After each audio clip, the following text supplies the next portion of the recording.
AI can aid but can't carry out processes on its own start to finish. It still relies on experts to manipulate its knowledge for their purposes and manually piece the puzzle together. If you're identifying pains for a new client, it can produce a summary for you based on call transcripts, which allows you to reach your next step quicker.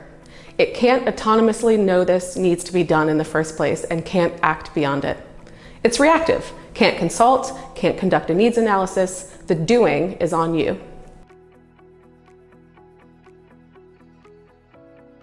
AI has ingested a lot of information from a lot of sources, so it knows a lot on a lot. But it should be considered an introductory informational resource in a stack rather than relied on fully for production end to end. First, because it hallucinates, spits out text that's untrue or irrelevant. And even if it successfully creates, say, a good series of quizzes, there's the question of ownership. Who's the author? AI's output is not protected under copyright, and how much does its output need changing to be considered your own? Does this cancel out how much time the quiz generation saved? It probably doesn't, but in any case, subject matter experts and learning experience designers can rest easy for now.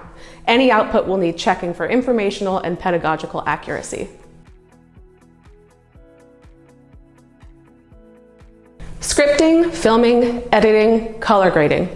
Video production is a time-consuming process. And when AI can generate video from image and voice from text, what does that mean for voice artists, videographers, video editors?